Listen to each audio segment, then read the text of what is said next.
Halo para pendengar dimanapun kalian berada, selamat datang di konten yang sudah kalian request dari kapan hari, yaitu konten ngobrol sambil collab.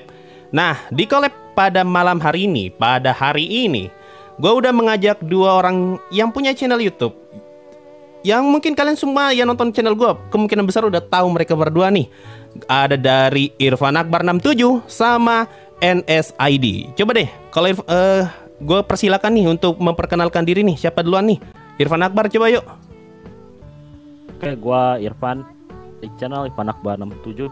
Ini pertama kalinya gue live ya dan langsung collab sama Megane Sensei. Mantap sekali. Kasih nih udah diajak collab dan pertama kalinya gue nge-live juga ya. Mungkin itu aja. Sebelum gua pindah ke NSID ya, bagusnya gue panggil apa nih? Gue panggil Irfan lu nih aja, gimana nih? Irfan aja. Irfan aja. Oke, sip. Ya, ya. Oke, selanjutnya ini ada dari channel NSID guys. Ini channel yang juga sama-sama kayak gue, Bass Overlord juga nih. Ayo Mas Bro. Oke, saya dari channel NSID. Kalau misalnya buat pemanggilannya aja bisa panggil Arif aja. Dan ini juga pertama kalinya saya kolaborasi untuk membahas seputar Overlord.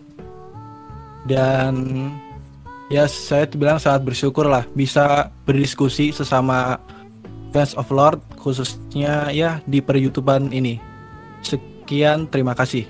Oke, siap. Berarti satunya kita panggil Irfan, satunya kita panggil Arif. Mantap. Oh ya, kalau gue nggak sebut nama asli, tapi kalau mau panggil gue sebut aja Sensei aja. Karena para penonton gue, para yang ngikutin live gue selalu manggil gue Sensei juga. Jadi kalau mau manggil ya terserah, bisa panggil lu atau apapun, atau bahkan panggil Sensei juga nggak masalah kok. Itu aja ya untuk perkenalan ini. Oke, mari kita langsung bahas aja, langsung to the point. Bagaimana menurut kalian berdua tentang Overlord season 4? Gue pengen dapat perspektif orang lain selain diri gue sendiri tentang Overlord season 4. Coba nih, siapa mau ngomong duluan nih? Kita langsung bahas aja lah, hajar nih. Kita menghakimi Overlord season 4. Siapa dulu? Mari, siapa nih? Arif atau Irfan nih? Bang Irfan aja dulu. Oke, mari. Oke. Tentang Overlord season 4 ya? Iya, bener. Betulan waktu pas nonton anime Overlord season 4 tuh gue udah lupa banget sama cerita volume 11, volume 10 dan volume 14-nya gitu. Sama sih, gue Jadi juga. ya gue beneran lupa, yang gue tahu cuma garis besarnya aja. Dan gue itu nggak baca lagi selama gue nonton anime season 4 tuh, gue nggak baca lagi novelnya tuh kayak gimana.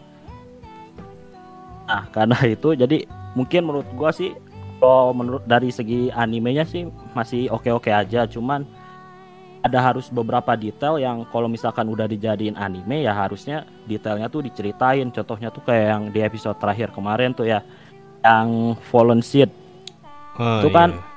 kenapa nggak dijelasin gitu kan, itu udah dimunculin gitu di animenya. Cuma ada beberapa aja sih, tapi kalau menurut gua masih bagus lah menurut gua ya. Tapi nggak tahu sih, kalau dari sudut pandang yang pembaca novel pastilah banyak inilah kekecewaan, karena gua juga mulai baca lagi ketika animenya tuh udah selesai kayak gitu. Iya sih, buat gue pribadi juga gue merasa sebagai pembaca novel ya, gue merasa juga ada beberapa yang cukup mengecewakan, tapi sebenarnya masih bagus-bagus juga sih. Oke, kalau kalau Arif gimana? Overlord season 4 nih. Mungkin ini saya sedikit kritis aja ya. Kalau nggak dibagi 3 aspek aja ya. Pertama tuh dari segi plot story, kemudian dari segi animasi, ketiga itu dari segi grafis. Nah, dari plot story ini sih memang wajar ya, karena adaptasi dari light novel. Pasti nggak akan semuanya bisa diadaptasi, apalagi khususnya seri Overlord ini, yang dimana jumlah halamannya itu bener-bener banyak gitu. Dari kebanyakan light novel umumnya yang biasanya itu sekitar 200 atau 250 halaman. Nah jadinya kalau mau adaptasi satu core yang jumlahnya 13 episode, itu merasa kurang cukup. Kalau bisa tuh 2 core gitu. Jadinya banyak seperti detail narasi dari penulisan, kemudian dari isi pikiran karakter, dan beberapa hal penting itu nggak bakal bisa dijelasin. Jadi menurut gua tuh wajar aja. Tapi gue merasa kayak kurang sesuai gitu. Kalau misalnya untuk seri movie itu justru diubah untuk apa? Justru diubah gitu.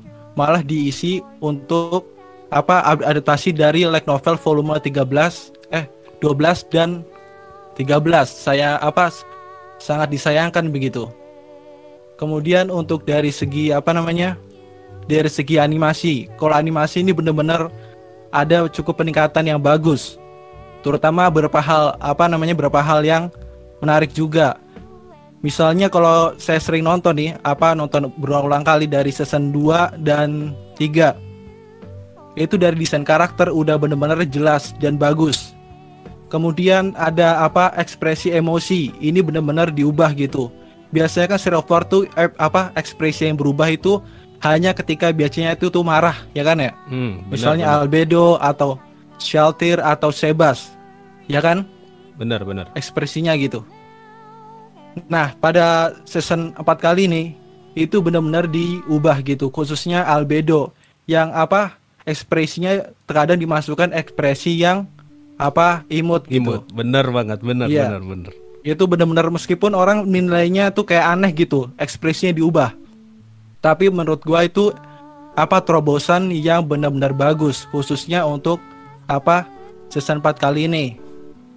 Kemudian untuk grafis ini untuk bagian 3D CG-nya ini benar-benar bagus. Bagus. Kalian bisa lihat coba di season 2 dan 3 itu benar-benar perbedaan yang begitu jauh.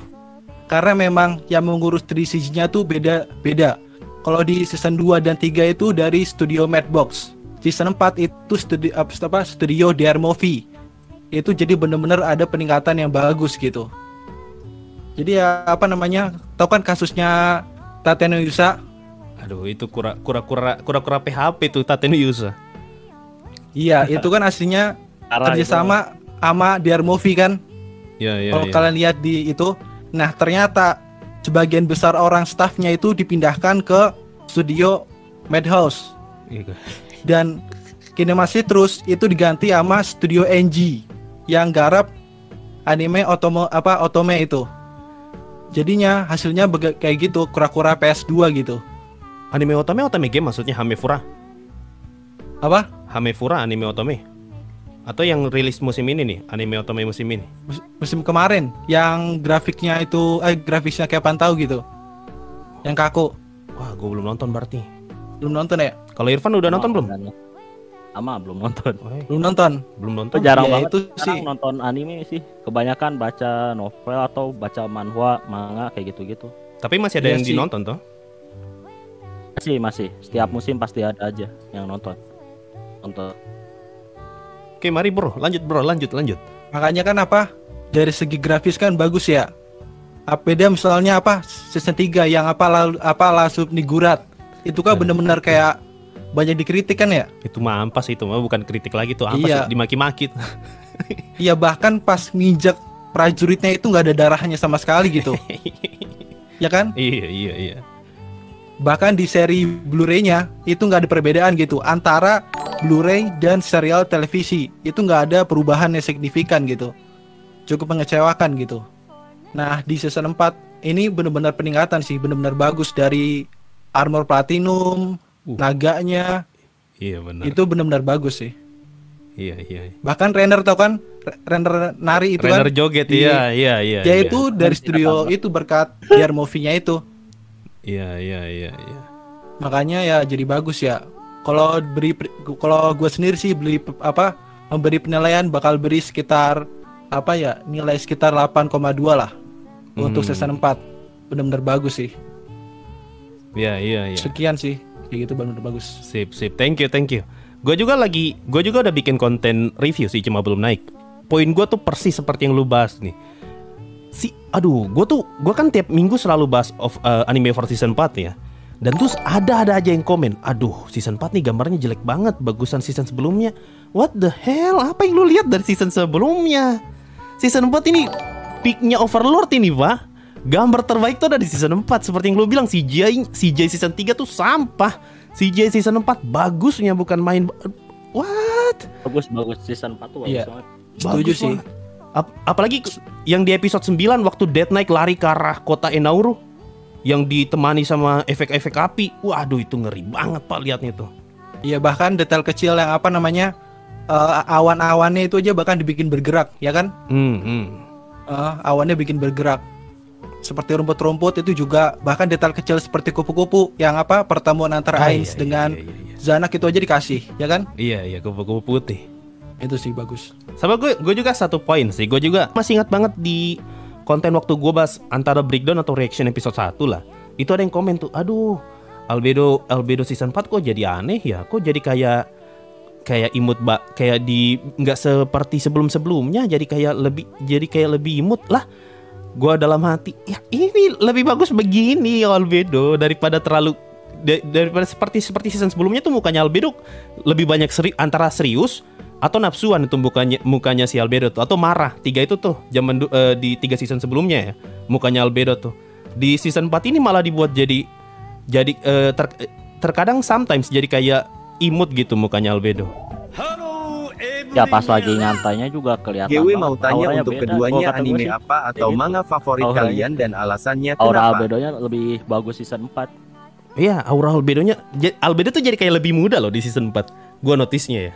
Ya. Kalau di season 1, 2, 3 tuh Albedo kayak tante-tante. Season 4 Albedo tuh jadi kayak lebih muda lah, enggak tante-tante amat lah di season 4. Kita udah sama-sama tahu nih penilaiannya si Irfan sama Arif nih tentang overall season 4 ya. Kalau gua mah udah jelas bagus sih, udah ceritanya. Season 4 tuh overall season 4 itu peak dari semua Overlord sebelum-sebelumnya secara gambar ya Tuhan. Coba nonton ulang overall season 1 sampai season 3, burik gambarnya. Season 4 nih tajam banget, enak banget dilihat. Baru kalau lu bilang gambar overall season sebelumnya jelek daripada season 4, ada yang salah sama matamu. Mungkin nontonnya kualitas 360 pixel mungkin. Nggak 1080. Sedih sih, zaman sekarang masih nonton 360 tuh sedih banget sih. Hemat kota mungkin. Iya, oke sip. Gue pengen nanya satu hal lagi nih tentang overall season 4 nih. Di antara kalian berdua ada yang expect nggak kalau Renner bakal nari sama nyanyi? Kagak lah. Siapa yang expect? Tapi itu keren asli. Serius, gue Dengan flashbacknya itu. Iya. Iya, tapi ada adegan yang dikorbankan gitu.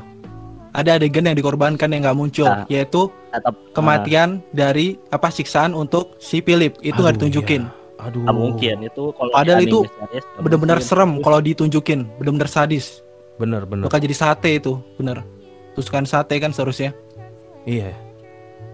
Nggak mungkin sih kalau kata gue. Anime series tuh nggak mungkin sesadis di bioskop atau di mana gitu. Cuma memang sih. Apalagi Iya.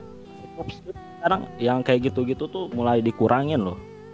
Ya maksudnya yang gambar-gambar kayak gitu sekarang pihak-pihak yang animasi atau apapun itu dari game entah dari apa itu mulai dikurangin kayak gitu. Di YouTube sendiri mulai nge-ban ada adegan-adegan yang ditusuk-tusuk yang terlalu sadis kayak gitu. Ya. Bahaya sih. Masa cuma Tahu tusuk? kenapa ya? Masa cuma tusuk sate disensor? Chainsaw Man mau rilis bulan ini loh. Lebih sadis lagi, masa cuma sekedar tusuk sate? Ya ilah. Iya, gergaji. Mas gergaji tuh mau rilis loh musim ini. Iya. Bahkan waifunya dijadikan all you can eat loh. Kurang sadis apa coba? Aduh, sedih sih. Ya makanya. Gue setuju sih. Philip tuh di season 4 nih kayak kurang disorot loh. Gue tuh notice banget sih. Aduh, kayak kurang ikonik Philip di season 4 nih. Padahal kalau di novel tuh ini orang nih mencuri perhatian banget, Pak. Philip. Kalau menurut gue ya. Itu apa? Iya, mari. Adegan pencurian gadum itu nggak ada ya? Oh, nggak ada, kena skip itu. Nggak ada. Yang ada kan ya? Nggak ada, kena skip. Tiba-tiba aja udah kelar. Padahal di situ padahal di situ kita bakal lihat seberapa halunya Philip dengan rencana-rencana hebatnya. Ya. Iya. Injek bendera seharusnya ada ya adegannya. Injak bendera. Aduh. Ya sih. Kalau dari sudut pandang pembaca novel pasti ya kecewa banget. Tapi kalau misalkan lupa gitu atau nonton anime aja, menurut gue sih udah oke. Iya, jelas itu mah. Kalau cuma dari yang gue lihat di komen ya, di setiap konten breakdown gue selalu ada yang bilang, "Bang, terima kasih udah bikin konten breakdown karena kalau gue cuma nonton anime gue kayak kurang paham gitu poin-poin ceritanya." Jadi sebenarnya ada beberapa orang yang cuma nonton anime itu nggak ngeh sama ceritanya Overlord kalau nggak dijelasin, karena ya pemotongan tadi. Tapi kan mau bagaimanapun anime itu kan cuma media yang ditunjukkan animasi ya. Jadi kalau misalnya mau tahu kan bisa sekalian promosi light novelnya gitu. Jadi nggak bakal bisa semuanya juga sih. Jelas Light itu. novel kecuali manga. Manga itu bisa benar-benar dibikin semuanya diambil jadiin animasi, bahkan bisa ngelebihin ya. Kayak Studio Pierrot, kemudian Studio Toei Animation itu bahkan dilebih-lebihkan, ya kan? Bisa ambil satu chapter buat satu episode doang gitu, dilama-lamain. Kalau manga yang ongoing sekelas kayak One Piece atau mungkin Boruto ya, gua nggak tahu tuh yang masih ongoing sekarang, pasti dipanjang-panjangin. Iya. Soal kan buat nyari untung gitu. Khususnya apalagi Boruto, fillernya ditambah-tambahin gitu. Ya gimana ya? Gimana nggak dipanjang-panjangin satu chapter satu episode kalau misalnya satu chapter itu pendek? Kayak kalau light novel kan sekali rilis langsung banyak nih, banyak nih. Iya. Misalnya satu novel itu ambil 3 volume ya, 3 atau enggak 4. Ada yang ambil 5 juga maksa gitu. Iya, tinggal ini banyak nih, tinggal pilih aja lah. Lu mau adaptasi semuanya atau cuma mau adaptasi separuh-separuh aja nih, dipotong-potong, terserah lu aja. Sedangkan kalau komik baru minggu ini cuma rilis satu chapter, tapi yang buat anime, aduh gimana nih, cuma satu chapter nih yang rilis nih. Ya udahlah, kita panjang-panjangin aja lah satu chapter itu. Wajar kalau misalnya beberapa judul anime yang ngadaptasi manga jadi kerasa kayak dipanjang-panjangin gitu. Ya sih, lebih pentingin kuantitas daripada kualitas gitu ya. Rata-rata begitu kan? Sebenarnya nggak usah jadi animasi ini yang ongoing terus gitu, maksudnya ya season aja. Nah itu iya, kayak misalnya Boku no Hero ya gitu kan ya. Jadi kualitas jadi bagus. Iya bener, itu konsekuensi dari anime yang long run tuh. Nah, ada yang inilah istilahnya dikorbanin atau mau nggak mau. Oke, selain soal Philip, gue pengen tanya nih soal Zanak. Menurut kalian gimana kematiannya Zanak?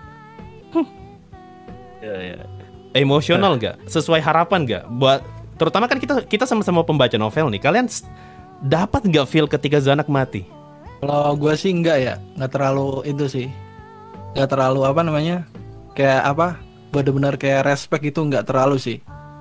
Soalnya mau bagaimanapun dilihat dari season sebelumnya, itu ya sifat Zanak kayak nggak terlalu patriotik gitu. Tapi tiba-tiba pas season 4-nya itu kayak dibuat patriotik, jadi kayak kurang sesuai gitu. Kayak jomplang gitu, tiba-tiba loh kok tiba-tiba sifatnya berubah drastis. Iya, patriotik. Kalau menurut gua sih udah lumayan bagus. Nah dilihat dari ekspresinya Ain sendiri gitu. Kalau misalkan Ainsnya nggak marah, mungkin bakal beda ceritanya. Iya benar. Karena Ainsnya di ending tuh marah, ya menurut gua udah dapet banget kalau Zanak itu sosok yang patriotis lah. Gue tuh cuma kalau gue pribadi ya, gue tuh menyayangkan satu hal aja tuh. Aduh, kenapa tidak ada musik ending waktu Zanak mati? Gue cuma menyayangkan itu aja tuh. Aduh, musik tolonglah. Ada yang ngedit keren banget loh itu pas ada musiknya. Iya, kurang ending. Itu momen tuh kurang musik aja tuh, langsung bergetar hati, Pak. Contoh kayak lu pas di episode berapa ya? Episode 6 kayaknya tuh yang Ain singgung tentang Ninya. Lu ngerasa emosional nggak waktu Ain ngomong sayang sekali waktu muncul flashback Ninya tuh yang di Dwarf Kingdom? Kalian dapat nggak feel emosional waktu Ain nyinggung tentang Ninya? Yang baru itu ya, yang di yang di Dwarf Kingdom tuh, yang mau ke arah ibu kota, baru tiba-tiba Ain muncul flashback, dia ingat, oh dulu Ninya pernah ngajak gua nih untuk ke gunung ini untuk ketemu sama First Dragon. Iya. First Dragon, ya kan? Iya. Nah itu kemudian atmosfernya agak mau petang gitu kan ya? Iya. Di atas puncak gunung. Iya, ya kan? Di episode itu dah. Itu, ya, di episode itu. Itu bagus. Aduh, gua tuh hampir nangis waktu scene itu tuh. Wah, karena gara-gara musik. Nah, pas scene-nya Zanak, aduh sayang banget. Cuma kalau gua beranggapan ya, scene itu memang bukan mau ngasih lihat sisi Zanak yang kasihan, tapi pengen ngasih lihat sisi Ains yang marah sih. Ya masalah gimana ya, mau dikasih musik pun nggak ada adegan Zanak yang bener-bener battle gitu, mempertahankan diri, tiba-tiba skip Zanaknya berusaha defend, kemudian tiba-tiba skip nunjukin Bang Sao nunjukin kepalanya si Zanak. Coba ada berapa detik gitu si Zanak adu pedang gitu. Kemudian baru kepenggal. Itu baru kasih adegan, itu baru bagus. Dari musik, background musik itu baru bagus. Seharusnya begitu. Iya. Jadi ya dari menurut kalian berdua berarti kurang nih ya Zanak nih atau dapat? Iya. Kurang musik sih, tapi kalau misalkan dari segi ininya udah bagus. Tutup sama Ains marah itu. Iya. Ekspresi Ains ngomong nada marahnya tuh udah menurut gua udah boleh lah. Iya, respon baliknya lah ya udah bagus dari sudut Ainnya sendiri. Iya benar. Gue juga setuju dari segitu. Gue cuma menyayangkan bagian itu Zanaknya aja. Nah kita next. Ini topik yang bisa dibilang udah jadi jokes di channel gue nih. Si Brain, abang-abang tidak jelas. Apakah kalian menduga kalau episode 12 bakal ditutup sama Abang Brain ini? Gimana menurut kalian pas nonton episode 12 waktu ngeliat Abang Brain mati? Oh Brain. Iya Brain. Gimana? Kalau dari segi anime sih kayaknya anime Overlord tuh nggak nunjukin lebih ke Brain-nya sih, lebih ke si Climb. Episode 12, episode 12 mah nggak ada Climb. Dikit banget kalau episode 12. Climb mah 13 kebagian jatah. Oh, jadi penutup gitu maksudnya. Iya, jadi penutup itu. Ini ekspektasi gua. Episode 12 itu bakal nampilin scene Mare ngehancurin ibu kota sama scene Aura ketemu dengan Vestur, scene Brain mati sama scene Lacus diracuni. Cuma episode 12 scene Mare sama Aura itu digeser ke episode 13. Dan episode 12 tuh cuma nampilin 2 momen, Lacus diracuni sama Brain meninggoy. Nah, waktu scene Brain meninggoy, pendapat kalian gimana nih? Kalau gue sendiri sih sebenarnya kayak kalau seandainya dibikin kayak sebelum dia tarung gitu, ada si Brain itu ngomong dalam dirinya sendiri gitu. Kemudian dia inget-inget adegan pas bertarung dengan Shelter, diberi adegan itu gitu, flashback moment gitu seharusnya ya, biar sesuai. Kemudian ada agak backsound itu baru bakal bagus sih. Tapi pas tarung tuh kayak ketemu biasa, kemudian acang-acang pakai skill, kemudian mati gitu. Jadi kayak gimana ya, kayak kurang. Rasa hormat Kokjusnya sendiri sih kata gua, hormat dari Brain tuh karena apanya gitu kalau di anime. Iya, kan sebenarnya kalau di novelnya itu kan Brain kan benar-benar berpikir keras sebelum dia mau ngelawan Iya benar. Hanya Kokjus tuh menghormati kan. Nah ini kalau di anime tuh Kokjus menghormati Brain tuh karena apa? Iya. Benar. Cuma kalau gue merasa tuh Brain tuh terlalu makan durasi sih episode 12. Coba lihat Zanak deh. Zanak mati itu nggak se-epic kematiannya si Brain loh. Buat gue pribadi ya, kematiannya Zanak itu nggak se-epic kematiannya Brain. Entah kenapa momen Brain mati itu kayak dibuat spesial banget di antara semua kematian yang ada, kecuali Rainer Nari ya. Jadi buat gue pribadi, 2 momen terbaik di Overlord buat versi anime itu cuma yang bukan terbaik dalam artian dibuat betul-betul bagus, itu Rainer nyanyi sama Brain mati. Nah, gua heran nih, kenapa Brain dibuat sespesial ini nih? Kalau lu notice, waktu Brain mati itu ada musik. Zanak waktu mau mati itu hampir nggak kedengaran musiknya loh. Ya, menurut gua sih pihak anime ini mau ngejadiin si Brain atau si Climb ya, 2 orang ini sebagai villainnya si Ains ini. Kayaknya mungkin dibuat spesial kedua karakter ini loh. Jadi seolah-olah mereka tuh ya musuh Ains yang paling ditunggu-tunggu. Kan selama ini kan Overlord tuh kekuatan ini. Dibuat sisi lawan antagonisnya. Ya. Antagonis. Jadi kalau kata gue gitu, mungkin pihak studio anime, mungkin kan Brain udah dari season berapa gitu udah diliatin perkembangannya kayak gimana, makanya dibuat spesial sama kayak Climb, makanya itu kayak gitu. Iya kayak Zero to Hero ya, karakter Zero to Hero. Tapi mati gitu. Ya pasti mati. Kalau itu mah zero tetap zero itu mah. Tidak ada hero-heronya. Apalagi si Brain ya. Iya, udah dulunya pengecut, kemudian berubah karakternya, latihan mati-matian, mati juga. Iya itu dia. Nah, gara-gara itu makanya di channel gua kita tuh ngejek si Brain sebagai abang-abang tidak jelas, karena Brain tuh semenjak season 3 itu di treatment kayak pahlawan, terutama setelah Gazif mati ya. Gazif mati, Brain kan seakan-akan jadi kayak suksesornya Gazev nih untuk meneruskan semangat juangnya Gazev. Nah, season 4 benar. malah mati. Bikin apa kalau begitu kematiannya Gazev kan? Ya, emang justru gitu tujuan pihak anime tuh sebenarnya nyari lawan buat Nazariknya sendiri gitu. Iya. Makanya sengaja dibuat nih perkembangannya ya, tapi ya pada akhirnya ya mati. Aduh, itulah gue juga setuju tuh soal yang tadi tuh yang Brain mikir keras. Karena kalau di novel Brain tuh kan ragu nih, ini mau dilawan atau kagak nih orang nih, si Kokyutos nih. Tujuanku kan pengen mati sama Sorcerer King nih, apa lawan Kokyutos atau tidak ya. Nah yang gue lucu tuh alasannya Brain pengen ngelindungin jalan. Gara-gara Kokyutos ngebukuin jalan itu, jadinya dia nggak jadi incar Sorcerer King dan pengen ngelawan Kokyutos. Gara-gara dia ingin melindungi jalanan ini. Ya ilah, jalan pak. Absurd banget pak. Rainer Claim aja alasan berjuangnya tuh pengen ngelindungi Rainer loh. Ini Brain pengen ngelindungi jalan. Brain. Bagaimana? Makanya di channel gue tuh jokesnya sebut Brain tuh abang-abang tidak jelas karena mau apa dia? Aduh. Emang paling kocaknya lagi apa namanya? Skillnya pakai potong kuku, nih, ya kan ya? Potong kuku. Gak ada yang keren gitu. Iya. Kayak apa? Kayak Jepang-Jepangan mungkin gitu, kayak Inggrisan gak ada gitu. Ini malah potong kuku. Iya. Itu lagi tuh jurusnya kan potong kuku, tapi lawannya Kokyutos yang tidak ada kuku. Aduh. Maunya apa coba Brain itu? Coba ketemu Shaltir lagi kayak biar potong kuku. Malah ketemu Kokyutos, mana ada kukunya Kokyutos. Badan armor semua gitu. Tapi kalau menurut kalian gimana? Kalian setuju nggak kalau gue bilang Brain tuh sebenarnya rada tidak jelas loh secara karakter development ya?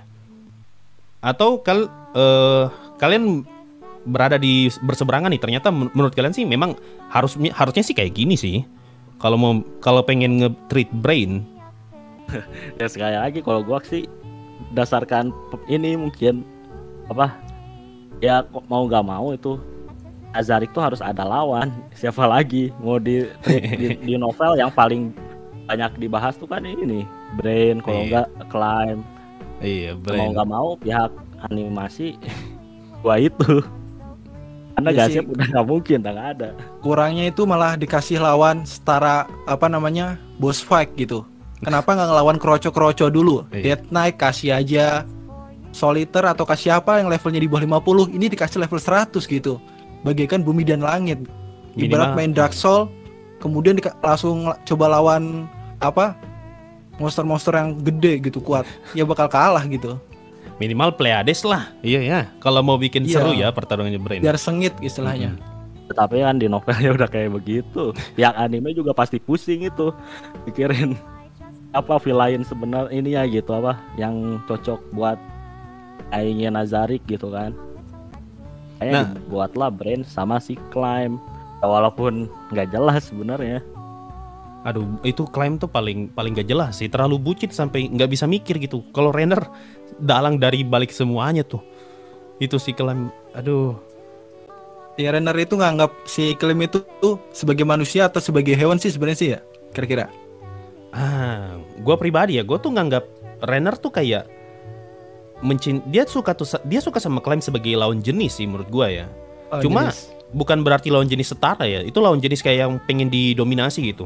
Gue ngeliat Rainer tuh kayak cewek yang mencari calon cowok yang bisa dikontrol sama dia. Dan Climb itu betul-betul cowok idealnya dia. Makanya dipertahankan betul-betul tuh sama Rainer. Rainer kan tipe karakter manipulatif ya. Ya benar. Yandere sebutannya ya. Termasuk Yandere gak sih? Si Rainer. Kan ada adegan yang apa namanya si Climb disinggung apa pembantunya si Rainer. Itu kan si Rainer agak kesel juga kan sebenarnya ya. Dibunuh malah itu. Ini dibunuh ya? Dibunuh tuh. Oh dibunuh. Kalau baca di novel kan Rainer tuh mikir tuh ini diapain ya. Waktu masuk kamar mandi ya kan si Imeti itu ini diapain ya perempuan ini bagusnya. Itu dibunuh tuh. Cuma nggak diceritain aja. Oh nggak diceritain. Iya. Jelas. Kalau gue sih jelas. Kalau gue ya Rainer tuh jelas Yandere sih. Kurang Yandere apa satu kerajaan dikorbankan ya. Ya punya fetis ini nggak sih sebenarnya ke arah beda gitu. Mungkin ya. Kalau itu gue nggak tahu ya. Kalau gue sih merasa lebih ke S sih daripada ke bedanya. Iya benar. lebih ke S. Oh ya. Suka lawan jenisnya itu menderita, khususnya apalagi pas ditanya kalau misalnya nasibnya si Klim itu apakah akan mati gitu ya. Dia bilang apa, tinggal bangkitin aja gitu kan ya. Ya kan? Iya. Itu di season 2 tuh. Itu etisnya si Renner makanya. Mungkin suka, cuman time doang yang bisa di iniin gitu, di Asian itu. Iya, yang kayak gue bilang lah, Climb nih idealnya Rainer banget nih, makanya dipertahanin betul-betul. Cuma Climb juga terlalu tolol sih. Udah jelas-jelas ada yang aneh sama Rainer, dia nggak curiga. Tiba-tiba kok Rainer bisa pegang pedang, bisa lari sambil bawa pedang. Terlalu bucin dia. Sama polos, iya. Polos sama naif, ya kan? Iya, naif banget. Nah, gue pengen tanya lagi nih, gimana kalau soal Jernif? Gimana nih pendapat kalian soal Jernif? Gue waktu nonton bagian Jernif tuh ketawa nggak berhenti-berhenti, Pak. Kasihan tuh Jernif, sudah mulai botak rambutnya, kena mental pula. Aduh, itu kasihan banget tuh Jernif tuh. Kalau yang itu sih benar-benar bagus ya. Terutama pas adegan pertarungan Martial Art si Gogin sama si Ainz. Si Jernifnya itu dukung si Gogin gitu kan ya. Itu terus si Ainz dalam hati tuh ngomong, kok malah dukung si Gogin bukannya gua gitu ya. Itu benar-benar kocak sih. Apalagi teriaknya keras bener gitu, apa yang kedengeran si Ainz. Gila sih kayak gitu. Itu ganggu sumpah tuh. Tapi lucu. Aduh. Kalau menurutmu gimana, Irfan? Apa? Tentang kebotakan itu ya? Si Jernif itu kasihan dia tuh. Tapi kayaknya semua lawan Ainz tuh kayak gitu ya. Pada akhirnya tuh bakal nganggap kalau Ainz tuh jago gitu rencananya. Jangan kan Jernif nih, Zesi aja yang cuma lawan Mari itu langsung mikir ujung-ujungnya ini semua rencananya Ainz kan di volume yang paling baru. Aja. Itu Mari Zesi kalau masih hidup kayaknya botak juga deh kayak itu. Aduh, kasihan Gan Bahri Gogin. Nah, kalau menurut kalian gimana soal pertarungannya Pandora lawan Pedel? Banyak yang bilang kalau pertarungannya Pedel sama Pandora itu tidak seseru season 1. Tapi kalau gue pribadi ngelihatnya ya, itu pertarungannya bagus, Pak. Kalau menurut kalian gimana nih? Apakah nggak seseru season 1? Apa gimana nih? Karena gini ya, waktu volume 14 pertama kali rilis, momen yang paling hype apa sih? Ya pertarungannya Ainz lawan Pedel kan waktu itu. Yang pas covernya pertama kali rilis kita diliatin Ainz lawan Platinum Armor. Itu kan momen paling hype di volume 14. Dan menurut gua versi anime berhasil nampilin itu dengan sangat baik meskipun pertarungannya diperpendek, nggak sepanjang novel. Gimana nih kalau menurut kalian nih? Udah bagus ya kok Pandora aktor. Dia tuh kayak memainkan perannya dengan baik lah istilahnya. Dia pura-pura benar-benar pura-pura lemah. Kalau di anime tuh kelihatan banget kalau dia tuh kayak benar-benar lemah. Tapi kan kalau di novel kan dia ngeluarin banyak skill kan. Makanya kalau kata gue kalau di anime sih udah pas dengan acting supaya memperdaya musuh itu sendiri. Kalau gue sendiri sih kayaknya kurang ya. Soalnya terasa seperti adegan bertarung turn based, saling bergantian-gantian serangan. Nggak ada pertarungan adu mekanik. Maksudnya adu saling serangan secara waktu bersamaan gitu. Itu nggak ada. Dan di season 1 itu benar-benar ada gitu. Pas si Ainz sama Saltir itu ngadu pakai magicnya gitu. Si Ainz kalau nggak salah pakai Vermilanova kalau nggak salah itu saling beradu. Iya. Itu benar-benar beradu serangannya. Sedangkan entah kenapa ya di season 2, 3 sama 4 tuh kayak turun base. Tarungnya tuh benar-benar gantian. Serang A, gantian serang B, terus ngobrol sebentar, gitu-gitu. Jadi kayak nggak dikasih selihan buat adu mekanik. Kemudian yang kurangnya lagi tuh kurangnya pertarungan udara. Kan si Riku Agenia kan di udara kan ya. Si Ainz soalnya dikasih udara juga gitu. Jadi pas ada adegan yang kayak di cover cover vol 14. Iya.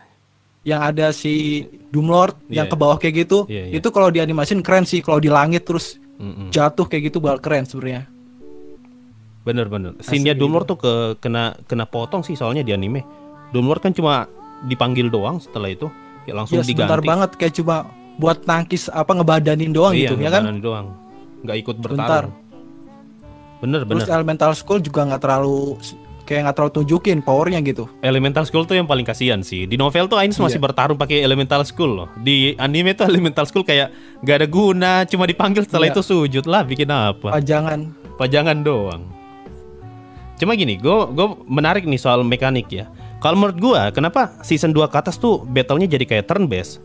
Kalau menurut gue pribadi ya, itu karena pihak Nazarick itu nggak tahu skillnya musuh. Kenapa Ainz tuh berani baku hantam dengan Shaltir antar sihir dan segala macam? Karena Ainz itu hafal semua jurusnya Shaltir, jadi dia bisa nge-counter. Sedangkan semenjak season 2 lawannya Ainz tuh selalu penduduk New World. Ainz kan tipe karakter yang hati-hati nih.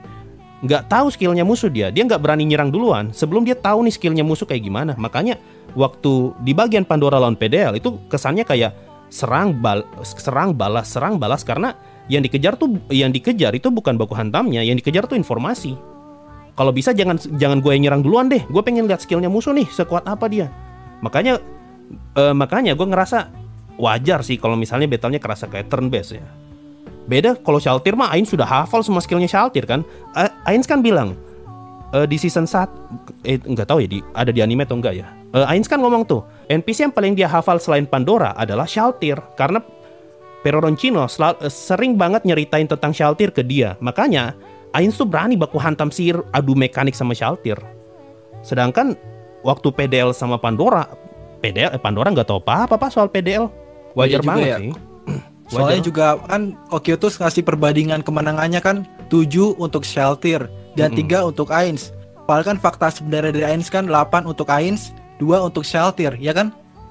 Kalau di novelnya perbandingannya. Tapi kalau misalnya seterusnya mainnya turun base sih kayaknya kurang sih. Apalagi nanti kalau misalnya adaptasi season 5, itu kan lawannya kemungkinan besar kayak turun base juga. Jadi ya kurang sih, historinya agak ditambah-tambahin dikit lah. Misalnya berapa detik gitu. Gua rasa sih volume 17 tidak akan turn base. Pak Ainz tuh udah marah.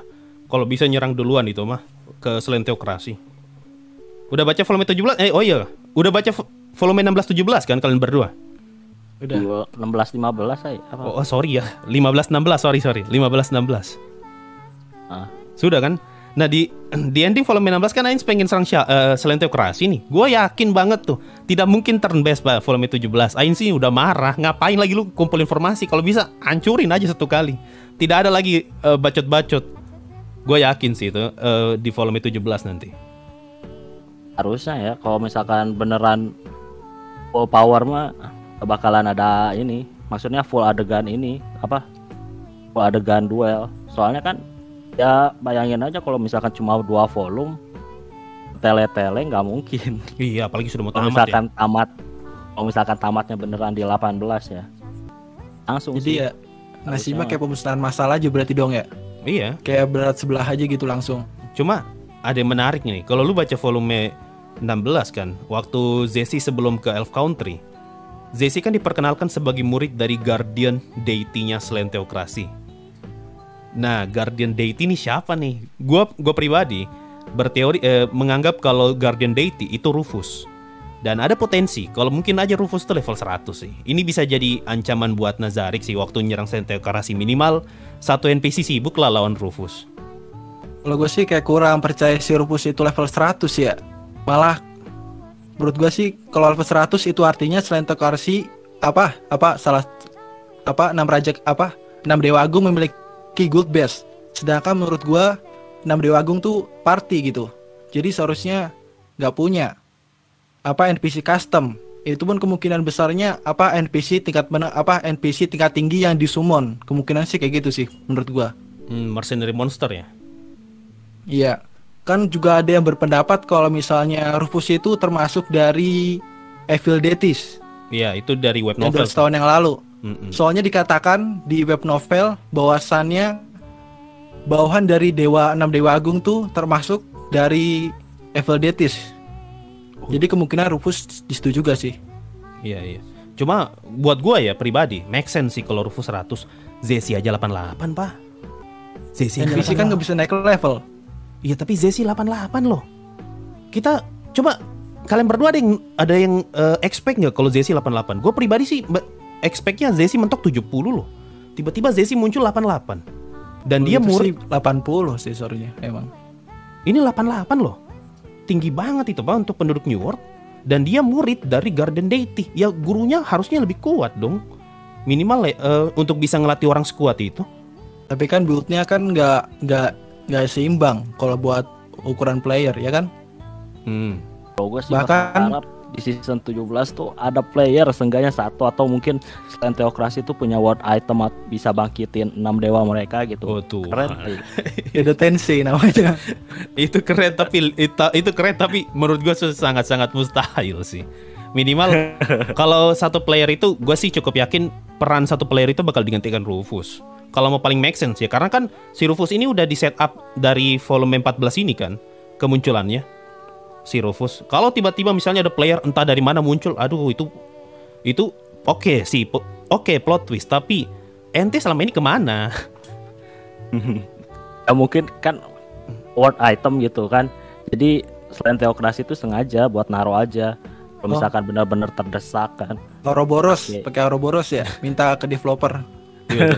Tiba-tiba dewa turun. Wah, akan kukabulkan permohonanmu. Main Soalnya turun. gimana gitu, kalau misalkan amat gitu overload ya, tanpa ngelawan player tuh kayak ada yang kurang gitu. Bahkan Dragon Lord itu pun nggak cukup buat ngalahin player ya kan ya. Wah, enggak Dragon cukup Lord. mah. Di web novel, Dragon Emperor ya, yang Emperor. di web novel kan disebut tuh kalau satu raja kalau mau dibunuh butuh 20 Dragon Lord kan. Iya, harus keroyokan. Iya, Itu pun harus pakai keroyokan. serangan fisik ya kan ya. Soalnya build magic gak bakal ngaruh sama sekali kan ya. Sekarang ultimate apapun ya kan. Ya, Makanya ada Dragon Lord yang namanya itu Swordmaster Dragon Lord di spin-off ya kan ya. Ah iya, make Itu sense. karena ngandelin pakai itu. Make sense. Ngebuff Ah, doang. Iya, make Ngebuff, sense, bisanya make sense. ngebuff doang gitu. Bener, make sense. Masuk akal. Udah kayak Naruto aja tiba-tiba turun Kaguya. tapi gimana gitu, kayak kurang kalau misalkan Ya. gak ada player di overload tuh. Minotaur tuh Sage pasti gimana? Minotaur Sage. Udah nungguin. Kalau Minotaur Sage gimana tuh? Kira-kira masih hidup apa enggak? Kan diduga Minotaur player Sage tuh. ya. Iya. Sedangkan City State Alliance itu deket sama Great Minotaur Nation. Iya, bener. Dan di bener. atasnya Dragonic Kingdom. Itu deket loh. Udah, benar. Kalau gue ya, kalau menurut gue Minotaur Sage nih kayaknya udah mati sih, karena bagi Minotaur Sage harusnya kan Minotaur tuh demi-human ya atau heteromorphic sih? Demi-human. Demi-human kan? Demi-human kan bisa mati karena umur. Gua rasa sih sudah mati tuh manusia itu player tuh si Minotaur Sage. 200 tahun soalnya. Di human seharusnya sih agak panjang juga sih. Bisa jadi panjang. Bisa ada potensi panjang, cuma ada potensi juga mati sih. Pakai sihir di umurnya dipanjangin kan bisa. Kayak misalnya si kayak Rigrid. Rigrid. Itu bisa lah. Iya, make sense. Action lah. Flooder itu juga usianya Flooder juga, panjang. Ya masuk akal sih. Bisa juga bisa. Tapi tetap cuma satu player ya. Iya, cuma apa artinya lah? Apalah artinya satu player di hadapan Nazarik ya? Kayak gue lebih berharap tuh sekalian gitu, sekalian banyak. Kalau gua ya untuk bikin volume 17 seru. Kan saat ini selain teokrasi udah nggak ada Zesi nih, udah ketangkap si Zesi kan. Artinya kan satu-satunya harapan selain teokrasi itu cuma 3, Black Scripture, Rufus, sama World Class Item. Nah, gue cukup yakin 3 ini nggak bakal cukup untuk nahan invasinya invasinya Sorcerer Kingdom. Jadi gue cukup yakin di saat Ainz nyerang selain teokrasi bakal ada Dragon Lord. Karena sesimpel Resti Z Kingdom mau dihancurin aja, PDL tuh datang. Ini selain teokrasi, Pak. Negara manusia terkuat, negara manusia paling berpengaruh. Mau dihancurin tidak mungkin dia diam. Apalagi lokasi selain teokrasi berdekatan sama kastil terbang Erienteu. Tidak mungkin tidak datang sih, gue yakin Pak. Itu pasti datang itu. Jadi kalau mau bikin momen all out perang besar-besaran, ini momen yang tepat nih. 11 tapi kan pahlawan juga masih kalau- ada beberapa yang ikut sih harusnya. Iya, tapi kan masalahnya kalau kalian baca pada volume 14 di tulisan di set lembar karakter si Platinum Dragon Lord itu kan dikatakan jika kau ingin bertarung dengan Platinum Dragon Lord, maka bertarunglah di wilayah timur. Nah, soalnya kan wilayah timur itu kan City State Alliance, daerah situ seharusnya. Argon City Council tuh timur, tenggara, selatan, barat, utara, Timur kan kanan seharusnya. Oh iya, timur berarti ya ini Erienteu lah, timur. Bukan nyari tutut selatan ya? Kan mata orang sipit dibilangnya si Ainz tuh jadi momon dibilangnya kau orang selatan. Oh iya, kan selatan. bawah. Selatan, iya. Bener. Cuma dekat, Pak. Terus si Tatalianis kan juga dikatakan negara yang dibangun dari Argal Council State juga yang sama-sama demi-human. Oh ya? Ya kan dulu kan terpecah. Oh iya, dulu Apa? 16 kota kan jadi satu. Iya jadi satu. Oh itu gara-gara PDL? Enggak, maksudnya ikut konfrontasi situ. Oh. Maksudnya politiknya seharusnya. Kan Oh, buat ngelindungin hegemoninya. Hegemoni iya, demi-human bagian atas. Oh iya. Sedangkan bawah manusia. Iya. Make sense. Gua belum mendalami soal PDL sih semenjak volume 14 rilis. Iya. Masuk akal. Kalau menurut lu gimana Irfan? Apa? Soal battle di volume 17 nanti. Harus ada 6 player ya, harus ya. Gue tetap ini sih. Kalau gue mikirnya kan ada 2 sisa volume nih. Yang pertama tuh kan lawan selain teokrasi nih. Mungkin all-out-an beneran abis-abisan nih di situ. Ainz tuh mungkin dapat informasi tentang siapa orang yang udah transfer dia ke ini gitu, ke dunia baru. Nah baru di volume 17-nya bakal ngelawan orang itu. Seenggaknya dikasih lawannya sekelas setingkat World Champion, kasih 1 gitu kalau enggak seharusnya sih. Nih Dragon Emperor itu masih ini kan, masih rancu kan? Nggak tahu ya, mati gitu ya? atau Masih mati. hidup atau tidak, gue nggak tahu ya. Mungkin Masalahnya kalau udah Dragon God itu selama tuh. Iya, Dragon God. Iya. Dewa Naga itu Dragon Emperor apa bukan gitu? Nah, iya benar. Dragon God itu Dragon Emperor atau bukan? Iya, Dragon God yang di volume 7 ya? Iya, yang apa? 13 pahlawan itu kalah gitu dan bubar. Itu gara-gara Dragon God. Bos terakhirnya 13 pahlawan. Itu bisa jadi musuh terakhirnya tuh bukan selain teokrasi tapi ya itu. Mungkin dia udah mulihin diri selama ratusan tahun kan? Bisa aja. Iya. Bisa sih, kasusnya kayak Elder Coven Dragon Lord ya. Oh iya. Menurut kalian si Dead One yang di epilog volume 15 siapa? Ya itu. Elder Coven Gua juga Dragon Lord bingung. atau Deep Darkness Dragon Lord? Kalau gua dulu ya. Iya. Kalau gua dulu tuh menurut gua sih mungkin kalau orang Discord ya, Discord tuh beranggapan bahwa itu adalah Kur Elim. Sedangkan di Reddit itu banyak yang beranggapan yang voting itu rata-rata adalah si Deep Darkness. Deep Darkness. Nah, alasannya kenapa? Yang pertama itu dari dia bersusah payah untuk menggali gua, ya kan? Yang kedua, dia tidak mendominasi ras undead. Nah, sedangkan Kur Elim itu tinggalnya di kayak celah gunung, ya kan ya? Celah kayak dalam curung apa daratan gitu kan ya? Iya, Yang dalam gunung, di gunung, celah gunung. Nah, dia bisa mendominasi undead juga meskipun tingkat rendah, ya kan? Terus yang ketiga juga yang terakhir itu Kur Elim dikatakan disinggung oleh Zesi juga kan ya? Di bagian volume apa? Volume 2 apa? Volume berapa ya? Kan disinggung tuh yang satunya naga yang pengen dicari sama Black Scripture ya kan ya? Oh, itu kata Dragon Lord. Itu mah katastrophe Dragon Lord. Iya, satunya lagi kan Kur Elim disinggung. Itu Elder Coven. bukan, itu Vampiric Dragon Lord yang disinggung sama Zesi. Itu vampirik ya? Iya, vampirik. Beda lagi ya? Beda. Berarti salah ya?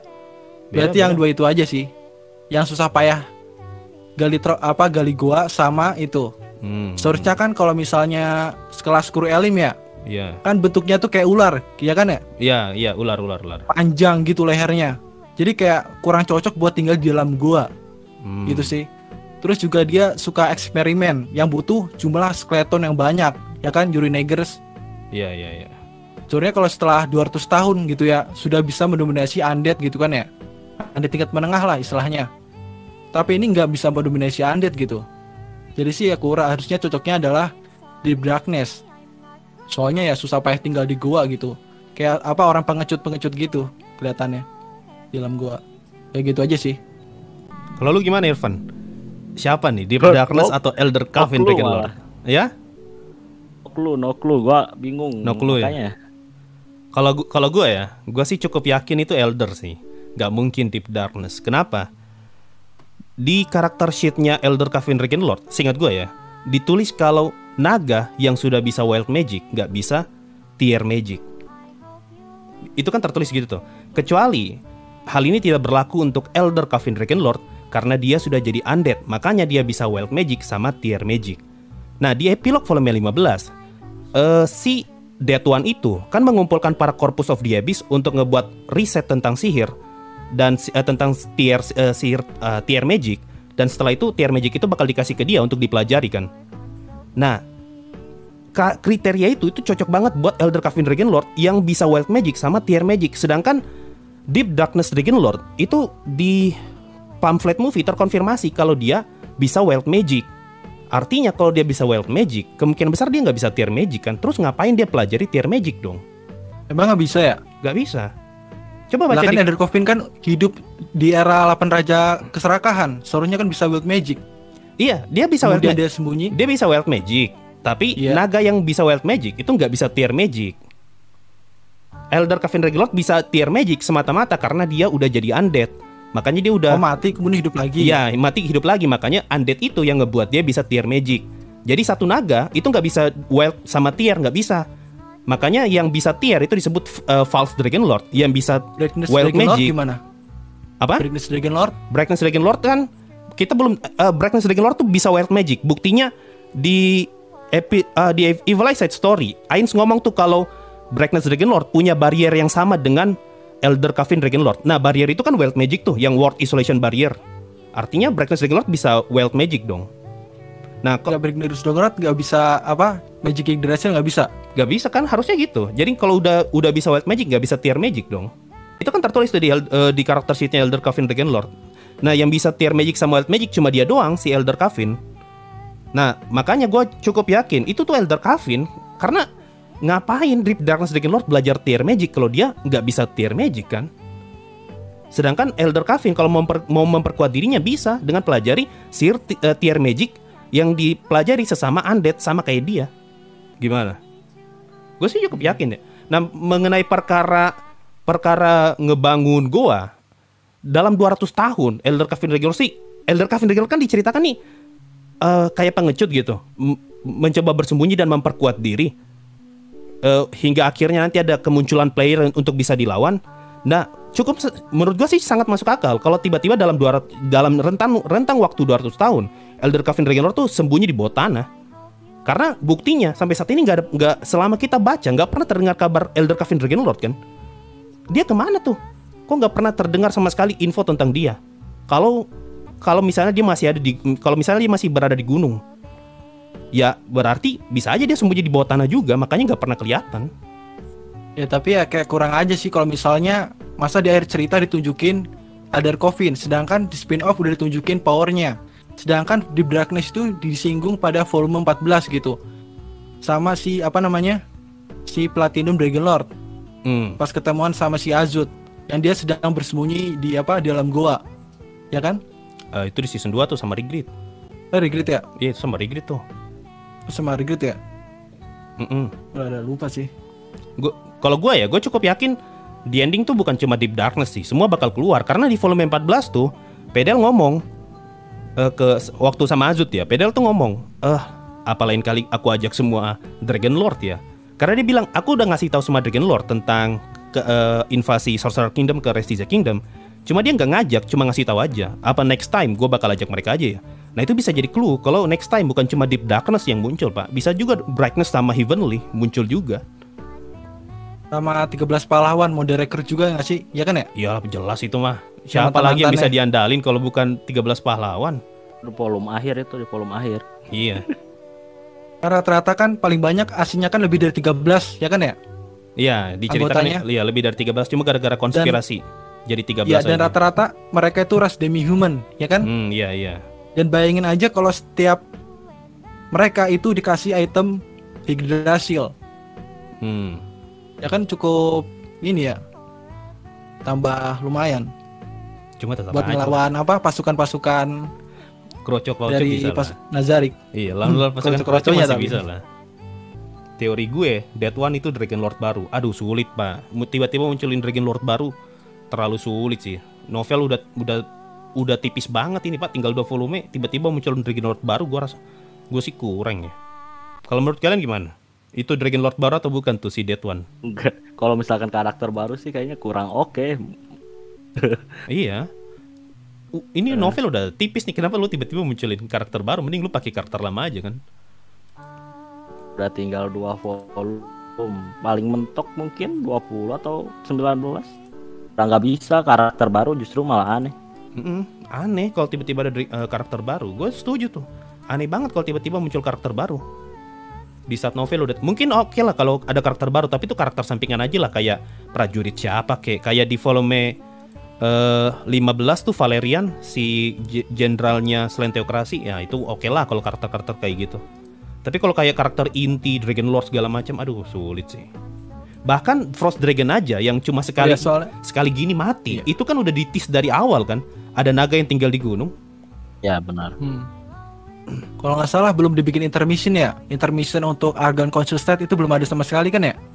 Oh iya, belum Sama sekali. Belum. Bener, Dragonic udah, ya kan ya? Draconic udah, iya. Draconic udah. City State udah. City State udah. RNTU udah dari PDL. Iya, RNTU Dragonic udah. Argelan belum sama sekali. Bener. Bisa sih 17 ya. 17 masukin intermission Arglan. Bisa tuh. Kan ada Dewa Naganya itu ya, Dewa Naga. Itu belum tunjukin juga tuh. Gimana Dewa Naga? Ya itu kayaknya buset. Kayak nanti bakal full bener-bener ditunjukin semua itu habis-habisan kayaknya Maruyama ya.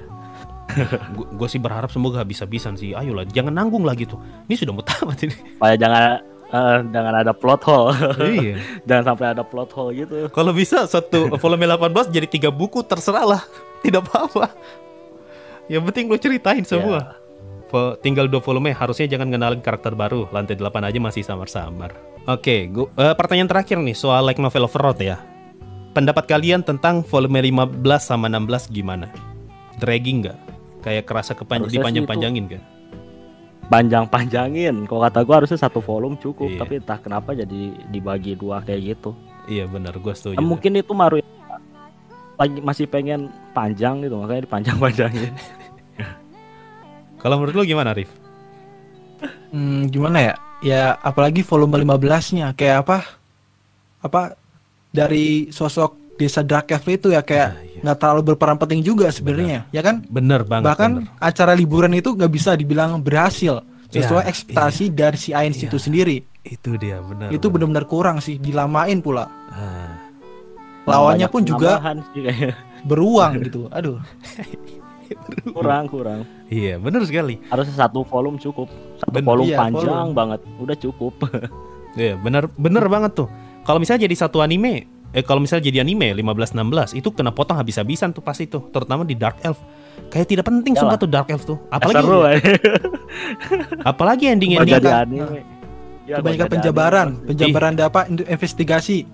tiba-tiba jadi slice of life gitu. Jadi hidup bareng sama Dark Elf dan tujuannya Ainz tidak tercapai. Itu sih. Ainz kan pengen Aura dan Mari punya teman tuh, tapi ujung-ujungnya nggak dapat. Nah, terus selama ini lu di Dark Elf ngapain? Gagal malah. Itu sih, aduh itu kerasa banget sih dipanjang-panjangin sih itu. Si Ains juga pas pergi kan buru-buru juga kan ya? Ya kan?